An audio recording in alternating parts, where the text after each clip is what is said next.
Hello, beautiful people. Thank you so much for tuning in. Today I'm reviewing two high D whistles from River Whistles, and these are 3D printed. Now, these aren't the first 3D printed instruments I've shown you on my channel. I do have a 3D printed Native American style flute, drone flute, but these are actually tin whistles. They're $30, so they're really cheap, they're really affordable, and they're 3D printed, so potentially something futuristic and unusual.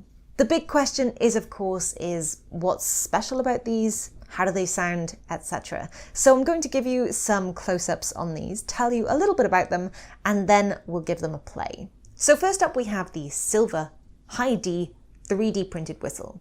As you can see, the mouthpiece and the body is all attached. It's actually printed in one piece, so there's no glue, there's no alternative components. This is just one single 3D print. The mouthpiece as well is also 3D printed all in one go. Now, aside from these whistles being 3D printed, otherwise, well, they look kind of traditional. They have a traditional style mouthpiece. They have the 6 holes that you need for tin whistle. They have a straight bore body. Along the back there is a flat ridge. It's obviously where this whistle has been printed. And so you know, it's not a professionally finished product as such. It does look like it's been 3D printed because obviously it has.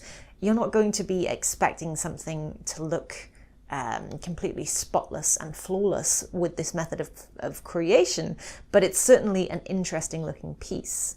This second one I have is actually a glow-in-the-dark whistle. So these are printed from food-safe materials, so you don't need to worry about any toxicity with any of these as such. But yes, this one actually glows in the dark. So if I turn off my lights, we'll see how it looks. So let's get an idea of how they sound.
So as you can hear from the sound sample, these actually have a really sweet voice. These haven't really been warmed up or anything, they're just being played cold, picked up and played, so the tone of these is actually really impressive. They don't require too much air. They're quite quiet as far as the low notes go, and then they get quite loud the higher up you go through the octaves. The second octave high notes are the hardest ones to hit.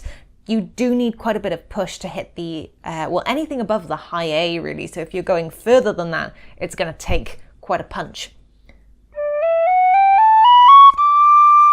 As you see, first octave is quite quiet, very easy to play, doesn't require much breath at all. The second octave, however,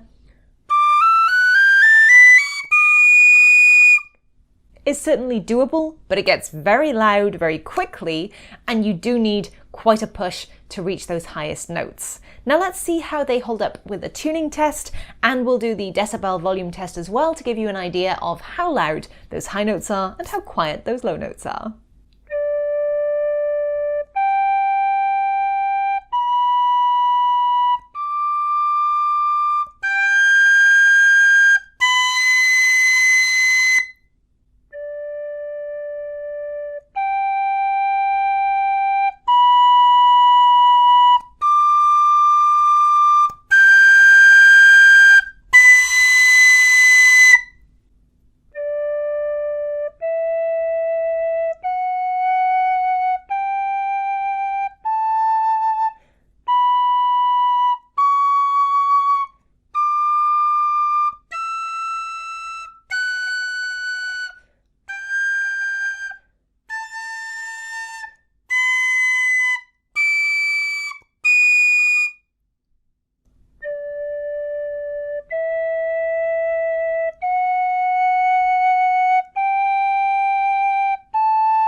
So from the volume test, you can see that the low notes, again, as we mentioned, are quite quiet, and the high notes do go up a little further.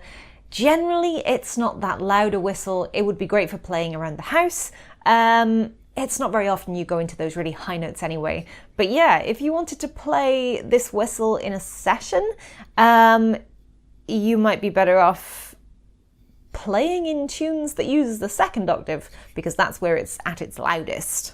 Although, honestly, I wouldn't recommend turning up to a session with a 3D printed whistle, because you might get kicked out. As for tuning, the glow-in-the-dark whistles seem to be better tuned than the silver whistle, which I find a little bit strange, but generally they're not too bad.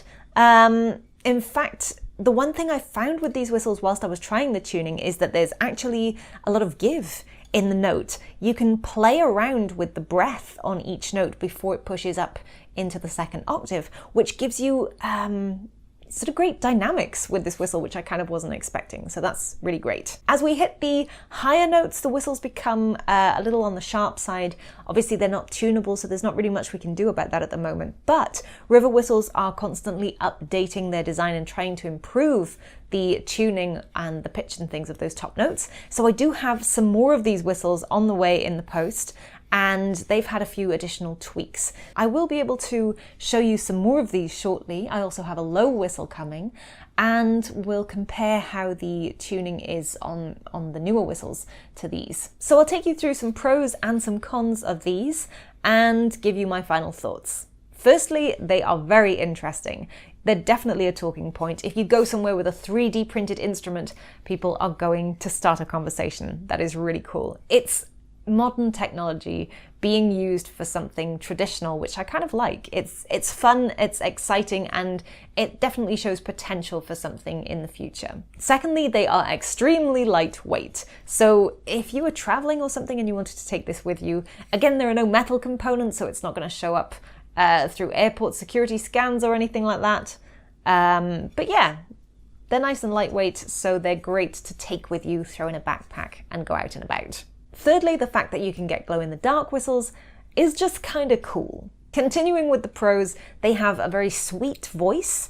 It's kind of clear and pure. I quite like that. They're quite responsive, and they enable you to play with some good dynamics because you can put quite a bit of air into that whistle and into each low note before it pushes into the second octave, which is really useful. Finally, of course, they're affordable and they're not too loud, so they'd make a good practice whistle at home. For some of the cons, obviously, I don't think they're overly strong. They're definitely a whistle that wouldn't stand a lot of dropping or sitting on. But then, what whistle can stand being sat on? Carbon fiber, and that's going to cost you a fortune. The higher notes are a little out of tune, as we said, but again, River whistles are working on this, so it's something that might improve in the future. The main downside, I think, for me is that they kind of look a little bit scruffy because of the way they're made. They're 3D printed, so they're not as finished and polished as you would expect other tin whistles to be. But again, they're really interesting, so I still kind of like them. If you'd like to find more information about River whistles, I have put a link to the River whistles website in the description down below. I was sent these for free, but I wasn't asked to create a review or a tutorial or anything to do with these whistles, and it certainly doesn't affect the way that I review these whistles. My opinions are still my own. I don't get any money for this. I don't get affiliate links. If you click on the link, it just honestly takes you to the website so you can check these out. So yeah, if you're interested, you know where to go. Thank you so much for watching. If you like what I do here on YouTube, please do hit that big thumbs up button. Leave me your thoughts in the comments down below. And if you haven't, please subscribe and hit the bell because I'm trying to get to 100,000 subscribers and we're kind of getting close. So yeah, I'd really appreciate that. If you want access to additional learning materials, additional tutorials, printable PDF tabs, MP3s of all my music, etc., you can find out more information on my Ko-fi and Patreon pages, and you can also support me as a one-off right here on YouTube using the super thanks button below this video, and that just helps me keep creating content like this for you folks to hopefully enjoy. The tune I was playing today was a very easy one. It's Slow Air. One of my favorites. I will put a link to the tutorial on screen. I'll also put a few other links to some more affordable whistles, and yeah, Hopefully that is helpful. Thank you so much for watching. Have a great week. I'll see you folks again soon. But until then, happy whistling. Bye.